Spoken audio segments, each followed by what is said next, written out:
Ya ayyuhalladzina amanu, hai orang yang percaya. Orang yang percaya itu disebut mukmin.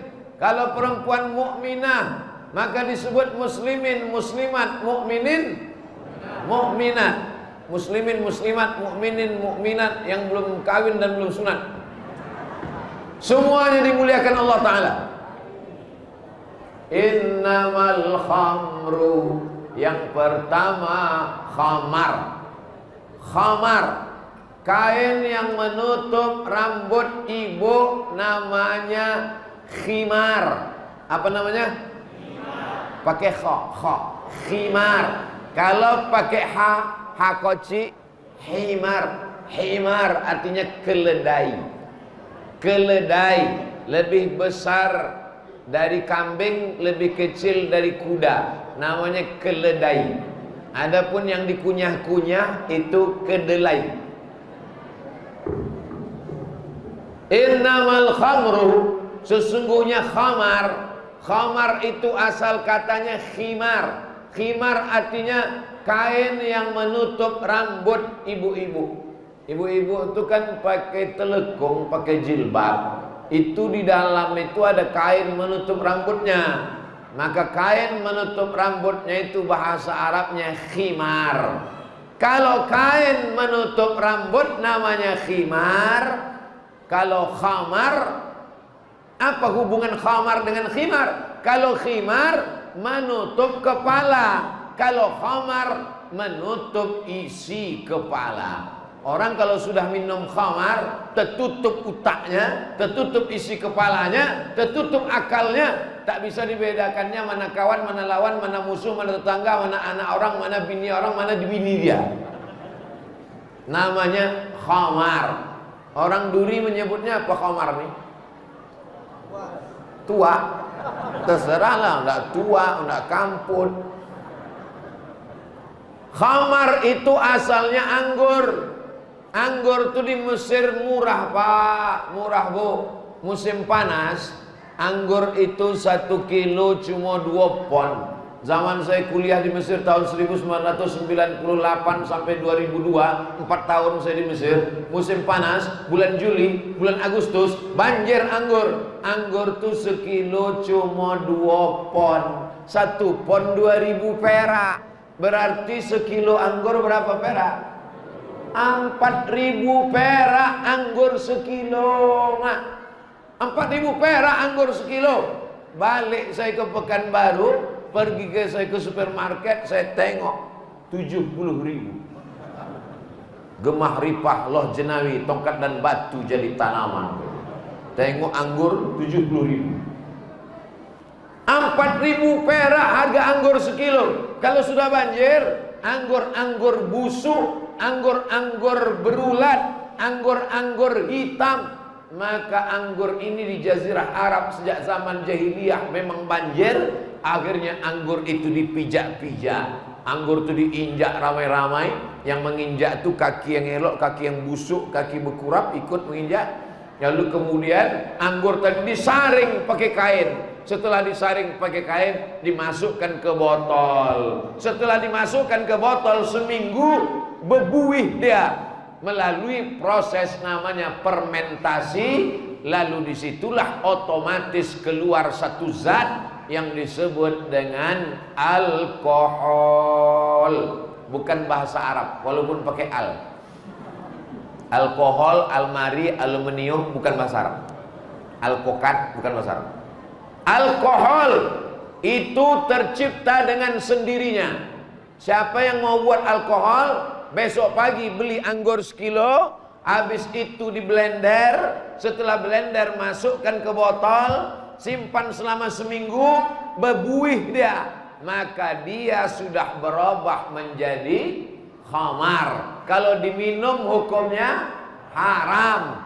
Kalau kena kepada pakaian, ikhtilaf ulama. Nanti kita bahas. Innamal khamru, sesungguhnya khamar, asalnya khamar itu adalah cairan anggur. Bagaimana kalau yang bukan dari cairan anggur? Contohnya apa? Cairan nira. Ada nira di duri. cairan nira, dipotong pangkal kolang-kaling. Kolang-kaling kan? Potong pangkalnya kolang-kaling itu apa? Hah?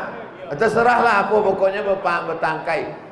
Dipotong, habis itu menetes, ditampung pakai buluh, pakai bambu, manis. Tapi kalau dia dibiarkan bermalam, dikasih ragi, berbuih, melewati proses fermentasi, maka dia berubah menjadi ada zat alkoholnya. Maka kalau ada orang minum nira yang sudah fermentasi berbuih, ada alkoholnya, berubah dia menjadi tua. Apa hukum tua? Nanti kalau ada orang menantang, apa hukum tua? Haram. Mana dalilnya? Ya ayyuhalladzina amanu innamal tua. Mana ada? Yang ada dalam Al-Quran, ya ayyuhalladzina amanu innamal khamru. Yang ada dalam Quran itu khamar. Adapun tua tak ada.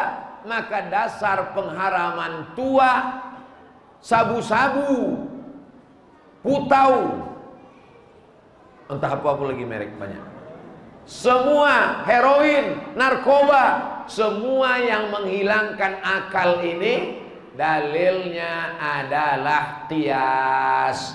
4 yang disepakati ulama: Quran, hadis, ijma, qiyas. Tentang masalah sabu-sabu, narkoba, heroin, ganja, tua, apakah ada dalam Quran? Tak ada. Apakah ada dalam hadis Nabi? Tak ada. Apakah ada dalam ijma? Sebagiannya ada. Tapi yang tak ada pokoknya di Arab, maka dasar pengharamannya adalah qiyas. Berapa dasar mengharamkan dalam Islam nih Pak Ustaz? 10. Quran, hadis, ijma, qiyas, syar'u man qablana, saddu zara'i, qaulu sahabi, istihsan, istishab, urf. Keluar ujian akhir semester. Bapak Ibu yang dimuliakan Allah Subhanahu wa taala. Jadi kalau ada orang mengatakan, marilah kita kembali kepada Quran, marilah kita kembali kepada sunnah, betul, tak salah. Tapi tidak semua disebutkan secara teks dalam Al-Quran. Khamar tak disebutkan secara teks dalam Al-Quran. Khamar dasar pengambilannya adalah qiyas. Qiyas itu apa Pak Ustadz? Analogi. Sesuatu yang sudah ada hukumnya khamar, sesuatu yang belum ada hukumnya tua, heroin, narkoba, ganja, dan saudara-saudaranya. Menetapkan sesuatu yang belum ada hukumnya kepada sesuatu yang sudah ada hukumnya dengan melihat titik persamaan antara keduanya, itu disebut dengan qiyas. Sesuatu yang sudah ada hukumnya khamar, yang belum ada hukumnya tua, ganja, heroin, morfin, narkoba, sabu-sabu, belum ada hukumnya, tak ada dalam Quran, tak ada dalam hadis. Bagaimana menetapkan hukumnya? Dicari yang sama dengan menengok titik kesamaannya. Khamar menghilangkan akal, sabu-sabu menghilangkan akal, khamar menghilangkan akal. Apa tuh yang pil kecil yang buat orang bergoyang-goyang? Hah? Inek, banyak juga yang ingat ternyata. Inek sama ekstasi. Maka apapun nanti semakin canggih ilmu pengetahuan, medis, kedokteran, dikeluarkan yang bisa menghilangkan akal pikiran, maka hukumnya sama dengan hukum khamar. Dasar pengambilan ini namanya, memang sedap ceramah di duri. Orangnya cerdas-cerdas. Sikit aja bercakap dia paham. Bapak Ibu yang dimuliakan Allah Subhanahu wa taala. La'anallahu, Allah Subhanahu wa taala melaknat. Arti laknat itu apa? Jauh dari rahmat Allah Subhanahu wa taala. Ada seorang laki-laki ditawarkan pada 3 dosa.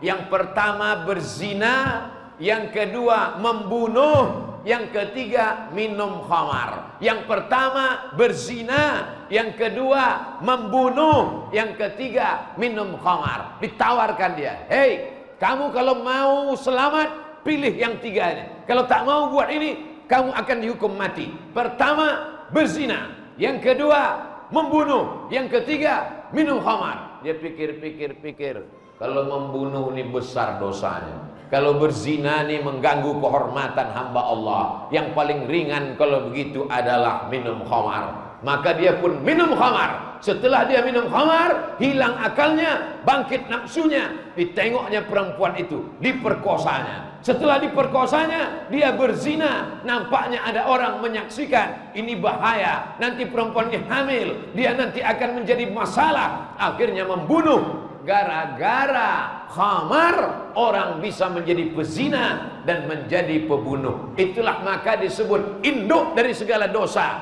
nenek moyang dari segala dosa adalah minum khamar. Orang yang minum khamar tak diterima sholatnya 40 hari 40 malam. 40 hari malam dilaknat Allah Subhanahu wa taala. Orang yang minum khamar tercabut imannya. La yazni zani, la yashrabu syaribu hina yashrabu wa huwa mu'min. Orang yang minum khamar, ketika dia minum khamar itu tercabut imannya.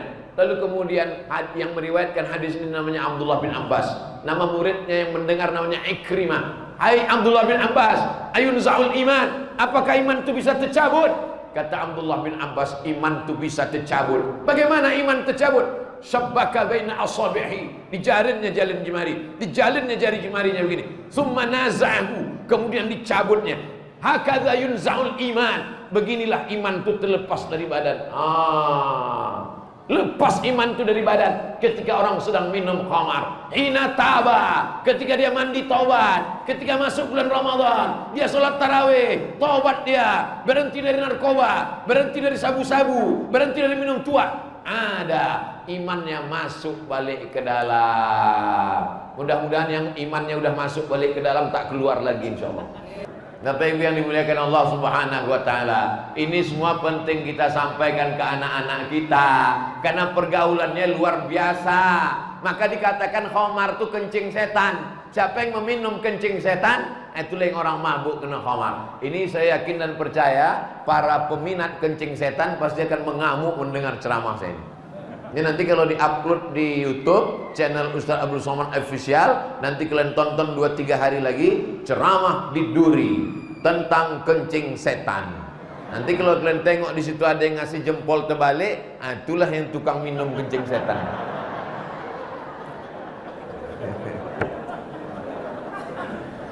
Pak Ustadz, bagaimana kalau kami muda dulu suka minum khamar, kami suka pakai narkoba? Innallaha la yaghfiru an yushraka bihi. Allah tidak mengampuni dosa syirik. Wa yaghfiru ma duna dzalika liman yasha.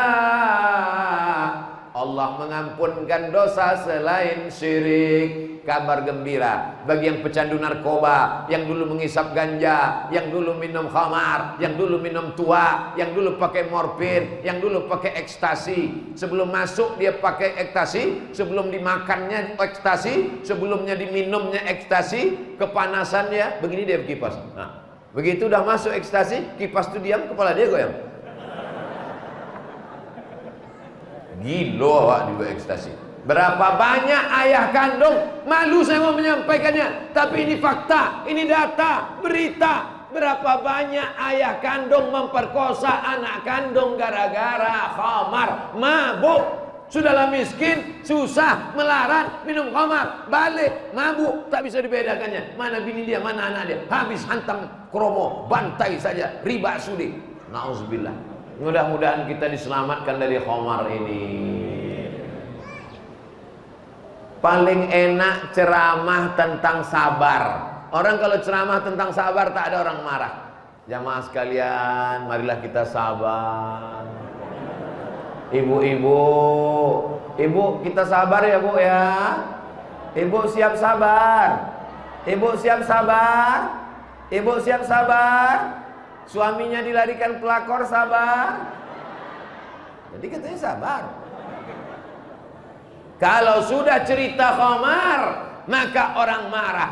Abdul Somad cerita tentang khamar, bandar sabu-sabu marah, penjual narkoba marah, tukang minum khamar marah, yang tukang memberikan izin supaya buka pabrik khamar marah, yang tukang jualan khamar marah. tapi saya tak peduli. Yang penting saya sudah menyampaikan. Yang amar ma'ruf banyak, mari sholat, mari puasa, mari baca Quran. Tapi yang nahi mungkar banyak orang takut. Kita laksanakan amar ma'ruf nahi. Saya tak menyalahkan ustaz-ustaz yang amar ma'ruf, karena itu memang sudah kewajiban kita bersama. Tapi yang mungkar nih mesti kita jelaskan supaya anak-anak kita tahu, cucu-cucu kita tahu.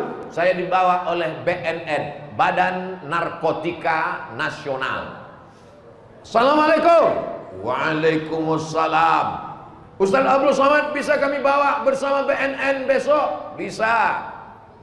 Ketua BNN Ustaz Abdul Somad, dokter pun berceritalah, bapak-bapak, ibu-ibu, saudara sekalian, narkoba ini sangat berbahaya sekali. Nanti dia akan masuk ke otak kita, ujung-ujungnya mati. Masuk dia akan ke merusak jantung, merusak mati. Pokoknya ceritanya mati aja semua. Habis itu datang bapak BNN, polisi. Bapak-bapak, ibu-ibu, saudara-saudara, anak-anak muda sekalian, jangan sampai kita pakai narkoba. Nanti pakai narkoba kena pasal sekian, masuk penjara. Ini masuk penjara. Nah, yang tadi mati, yang ini penjara. Nah, dianggap mereka Ustaz Somad datang untuk menenangkan. Nah, sekarang mari kita dengarkan Ustaz Abdul Somad tentang narkoba. Siapa yang pakai narkoba, neraka jahanam tempatnya. Tembak aja cocoknya, matikan ya Pak. Wah, lebih ngeri pula lagi Ustaz gitu. 2-3 hari sesudah itu menelponlah ibu tadi. Kebetulan yang sama kami itu dokter, ibu-ibu. Assalamualaikum. Waalaikumsalam. Ini betul nomor Ustaz Abdul Somad? Betul, tak salah lagi. Bu siapa? Saya dokter. Oh iya Bu dokter. Kita kemarin sama waktu penyuluhan Badan Narkotika Nasional Pak Ustadz. Iya Bu, iya Bu. Apa tuh Bu? Ustaz Somad, ini orang kena narkoba tidak selesai dengan dokter dan polisi, tidak selesai dengan penjara. Orang yang kena narkoba ini mesti disehatkan melalui sentuhan agama. Mesti diceramahi. Kau akan mati, kau akan tua, kau akan sakit, kau akan masuk rumah sakit, kau akan di ruang ICU. Kau mau kemana? Hidup ini hanya sementara. Jadi Ustaz Somad tolong nanti berikan penyuluhan di tempat kami, tempat orang-orang kena narkoba ini. Insya Allah Bu, insya Allah saya datang. Insya Allah. Sampai sekarang tak ada di teleponnya lagi. Entah ibu tuh mati, entah apa. Tapi saya tetap sampaikan. Artinya bapak-bapak dokter, bapak-bapak polisi, bapak-bapak ibu yang ada di Badan Narkotika Nasional, kalian pakai ceramah saya ini, kalian tontonkan di BNN, kalian tontonkan di rehabilitasi, maka mudah-mudahan bermanfaat, mengalir amal jariahnya insyaallah. Amin. Bapak Ibu yang dimuliakan Allah Subhanahu wa taala. Ya ayyuhalladzina amanu innamal khamru wal maisiru. Maisir, tahu Bapak Ibu arti maisir? Maisir artinya judi. Saya berjalan sama kawan saya, kami sama-sama kuliah. Rambut kawan saya ini panjang.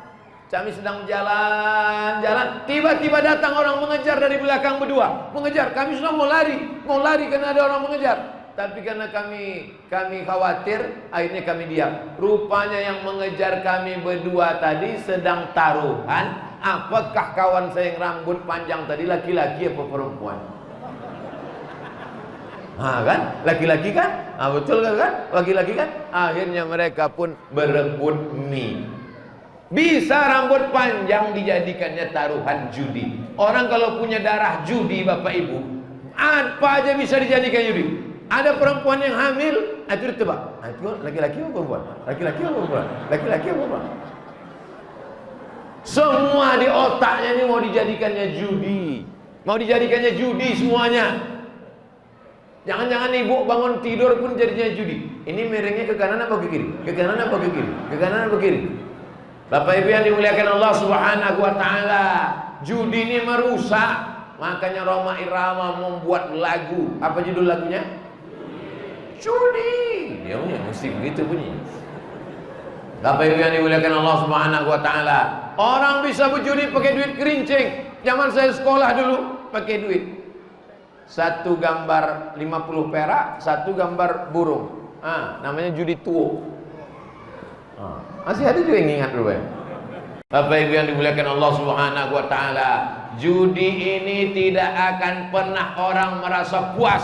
Menang 100 ingin 200, menang 200 ingin 400, sampai akhirnya rugi. Kalaupun ada orang menang berjudi, hanya sementara saja, dia tidak akan merasakan kenikmatan, dan dia sudah zalim aniaya, memakan harta orang. Dulu waktu masih ada SD, SB, waktu masih ada Korkas, tukang ojek, tukang gali paret, tukang beca, mereka ini bukan salah. Rezeki yang mereka cari ini halal dengan tetes bulu keringat mereka. Tapi karena ingin kaya mendadak, akhirnya duit yang didapat dengan cara tetes bulu keringat air mata ini habis hanya gara-gara judi, dan judi, togel, toto gelap, dan lain sebagainya. Alhamdulillah, judi-judi yang model itu tak ada lagi. Tapi orang masih main gaple, orang masih main truk, orang masih main domino dengan alasan yang macam-macam. Ini hanya untuk sekedar minum kopi aja, ini hanya sekedar minum makan mie aja. Padahal makanan, minuman, kalau dia haram, sepiring mie, segelas kopi, segelas susu, segelas teh,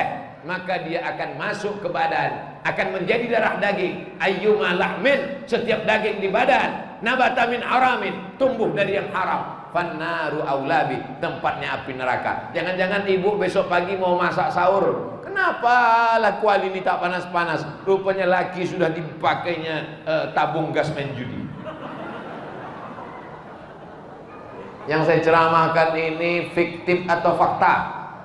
Fakta, kenyataan. Yang saya sampaikan ini, berapa banyak ibu-ibu yang mengadu kepada Ustadz, tolonglah Ustadz ceramah tentang judi Pak Ustadz, motor kami sudah terlelang Pak Ustadz, surat tanah, bahkan surat rumah kami ini pun sudah digadaikan Pak Ustadz, hanya untuk judi. Suami sudah tak pulang-pulang lagi Pak Ustadz. Kalau begini caranya Pak Ustadz, daripada dia main judi terus, biarlah dia nikah sekali lagi, tak apa-apa Pak Ustadz. Oh, takut ibu. Kalau gitu lebih baiklah mati dia Pak Ustadz. Oh jangan, kita doakan supaya terbuka pintu hatinya, dapat hidayah insyaallah. Amin. Bapak Ibu yang dimuliakan Allah Subhanahu wa taala, ceramah Ustadz Abdul Somad menyampaikan ayat-ayat Al-Qur'an, karena penyakit-penyakit ini dinyatakan secara jelas, tidak main sindir-sindir, langsung saja. Innamal khamru wal maisir. Yang ketiga, wal ansab. Wal ansab artinya menyembelih binatang untuk patung-patung. Menyembelih binatang, kambing, ayam, kerbau, lembu, onta, burung puyuh, burung merpati, disembelih untuk pokok kayu yang rimbun dan rindang. Hai hantu, segala hantu penjaga, tolong kalian terima ini. Inilah persembahan kami ayam jantan. Terimalah ayam jantan, kaki hitam, mata hitam, bulu hidung hitam, semuanya hitam. Malam tu bermimpi, datang jinnya. Hai kau yang menyembelih tadi, ada kambing enggak? Masa dari dulu ayam-ayam terus gitu. Bosan dong gitu. Wal ansab, menyembelih binatang untuk berhala, menyembelih binatang untuk hutan. Itu hutan-hutan di Riau, kalau mau dibuka kebun sawit, kebun karet, kebun gota, mau dibuka, itu mesti dipotongkan dulu ayam, dipotongkan daging kepala kambing. Supaya apa? Supaya apinya tidak melarat kemana-mana. Disemah. Orang Duri tahu menyemah. Semah namanya. Maka datanglah ulama. Datanglah ulama. Asal ke kanan tak berbunyi. Datanglah ulama. Kalau gitu nengok ke kiri aja. Datanglah ulama. Ulama dari kabupaten, dari Siak, Sri Indrapura. Kata ulama tadi bertanya sama orang Melayu. Kalian orang Melayu? Yo buya, yo ulama. Apa yang kalian buat nih? Kami kalau tidak membuka hutan, kami potong kambing, kepala kambing ini kami kasih kepada jin-jin penjaga nih. Oh, tak boleh, haram. Kalau kambing tak kami potong, nanti air sungai tak mengalir, ikan tak datang. Kalau kambing tak kami potong, hujan tak turun, karena ditahan oleh jin-jin penjaga hantu jembalang tanah. Kalau tak kami potong, maka nanti api ketika membakar. Ulama dulu orangnya santun. Dia tidak mengatakan jangan lakukan. Tidak, dia tak marah-marah. Apa yang dikatakan ulama dulu? Kata dia, potonglah kambing itu, tapi yang masuk ke lubang tanah itu hanya darahnya saja. Potonglah, silakan potong. Kalian orang Melayu, kata mufti kerajaan Siak Sri Indrapura, kalian mau memotong, silakanlah potong. Silakan potong kambing, silakan potong ayam. Darahnya saja yang masuk ke dalam. Kepalanya Datuk, kepalanya Tuan, kepalanya antarkan ke rumah saya.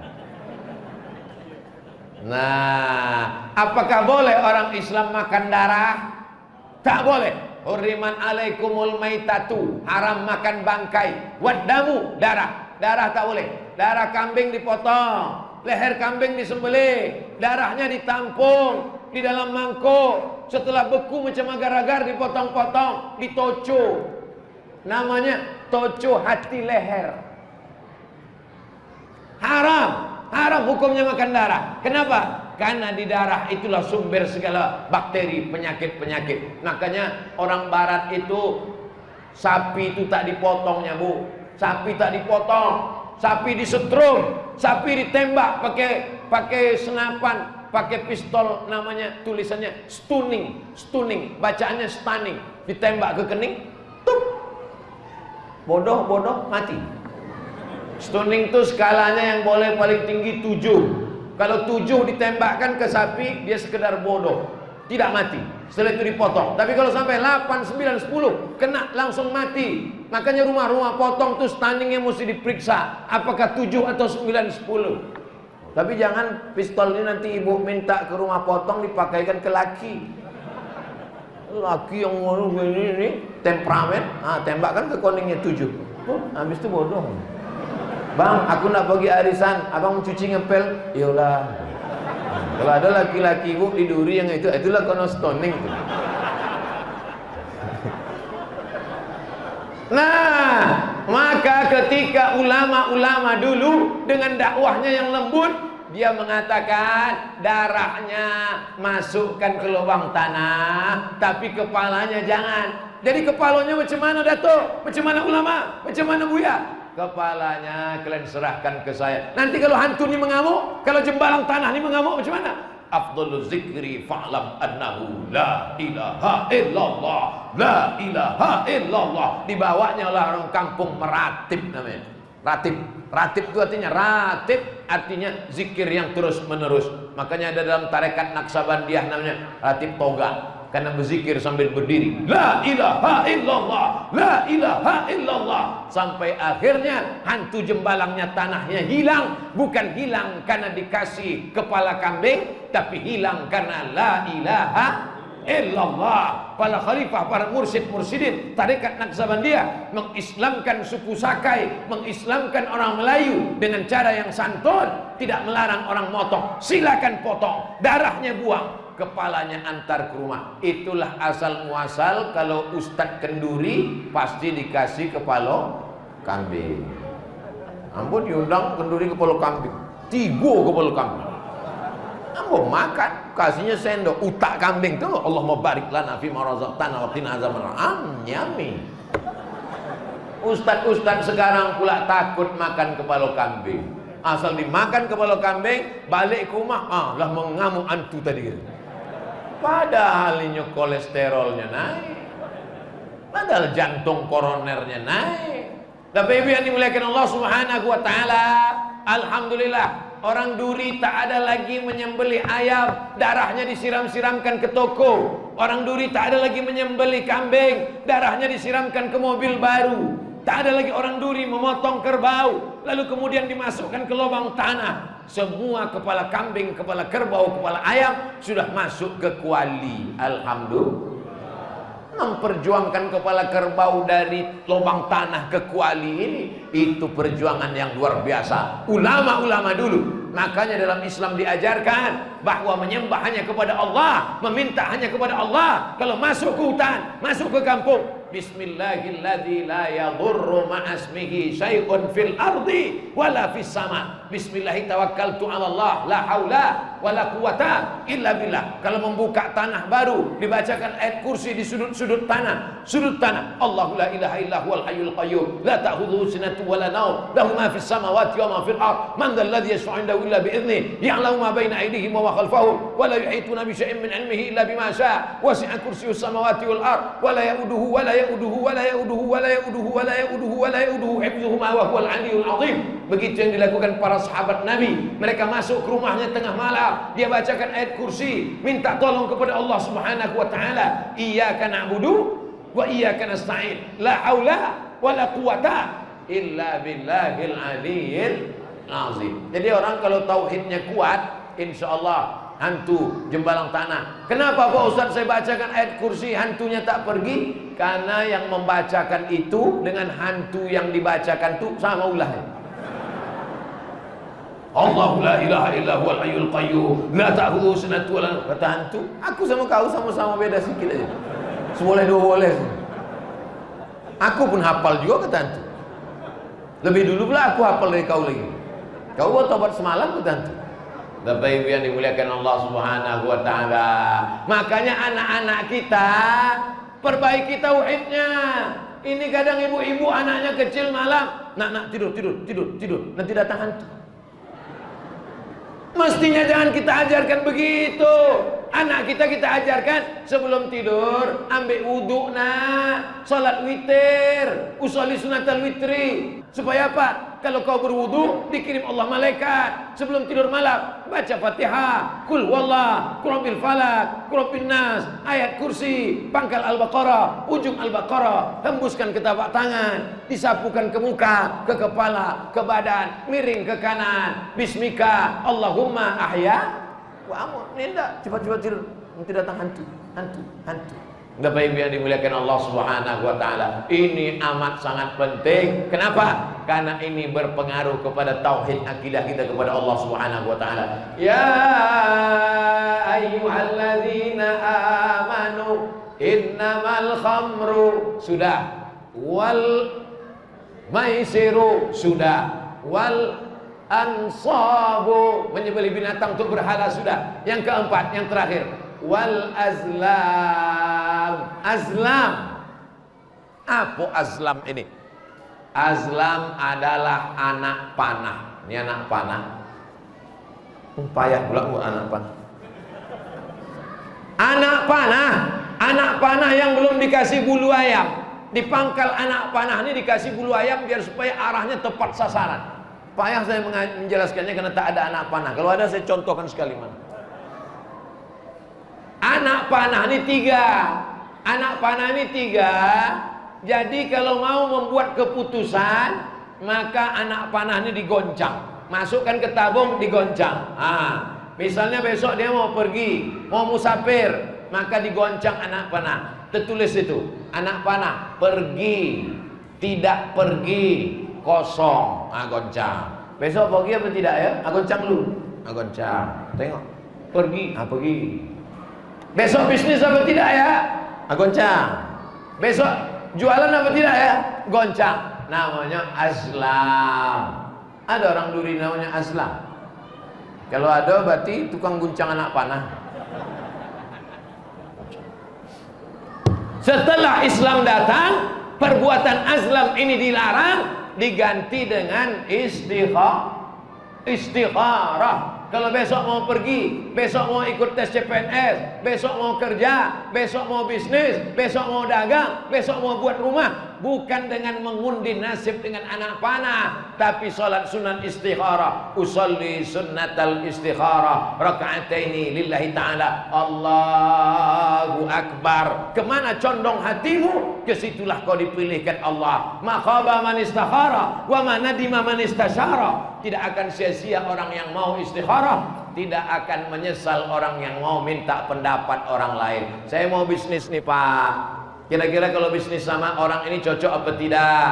Kira-kira kalau saya lanjutkan ini bisnis karet, gotah, sawit, kacang tanah, ternak ikan, ternak puyuh, ternak ayam, cocok apa tidak? Oh, menurut saya kau jangan ternak puyuh di sana. Kenapa? Itu dekat airport. Kenapa tak boleh ternak puyuh dekat airport?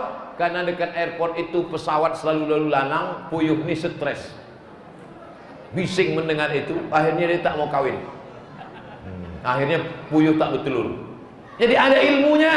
Tanya kepada orang ilmu paham puyuh, peternakan, ada fakultasnya, ada doktornya, ada dosennya. Setelah itu baru istikharah minta pendapat, bukan dengan menggoncang.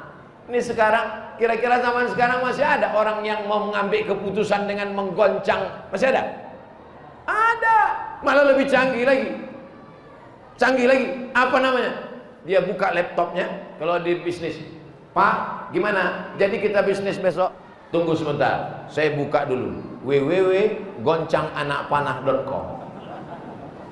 Zaman dulu orang bertanya ke dukun, pergi ke rumah dukun.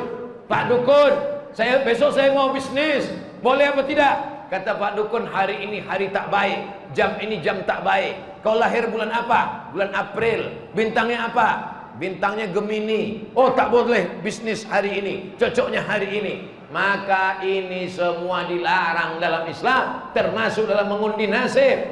Kita berkata la ilaha illallah. Tak ada jin, tak ada hantu, tak ada minta kepada setan, tak ada minta kepada dukun. La ilaha illallah Muhammadur Rasulullah. Kau bisnis, kau usaha, kau istikharah, kau berusaha. Kalau beruntung berarti Allah mengujimu dengan untung, dengan duit. Kalau rugi berarti Allah mengujimu dengan kerugian. Kau lulus dengan kerugian berarti kau sabar dapat pahala. Kau untung dengan keuntungan berarti kau bersyukur. Orang Islam tetap baik. Kalau dia untung dapat duit, bersyukur. La in syakartum la azidannakum. Kalau ternyata rugi, dia sabar, dapat juga pahala. Innama yuwaffas sabiruna ajrahum bighairi hisab. Kita mendekat kepada Allah dengan dua sayap. Macam seekor burung yang terbang, maka dengan dua sayap dia pakai. Pertama, sayap syukur. Yang kedua, sayap sabar. Ini banyak umat jamaah ini, macam-macam hidupnya, macam-macam takdirnya. Yang senang bersyukur, yang susah bersabar, yang sehat bersyukur, yang sakit bersabar, yang kaya bersyukur, yang susah bersabar. Ada orang kaya bersyukur, 2 kali dia untung. Hidupnya enak, syukur dapat surga. Sudahlah melarat, mabuk pula. Di dunia sengsara, akhirat neraka jahanam menyala-nyala. Maka inilah orang tak dapat apa-apa sama sekali. Innamal khamru wal maisiru wal ansabu wal azlamu. Apa kata Allah? Rijsun, najis, min amali syaitan, perbuatan setan. Fajtanibu, jauhi. 3 kata Allah tentang khamar. Khamar itu najis, perbuatan setan, jauhi. 3 kata Allah tentang narkoba. Narkoba itu najis, perbuatan setan, jauhi. 3 kata Allah tentang mengundi nasib. Mengundi nasib itu najis, perbuatan setan, jauhi. La'allakum tuflihun. Kalau kau jauhi yang 4 ini, insya Allah engkau akan menang beruntung dalam hidup. Amin.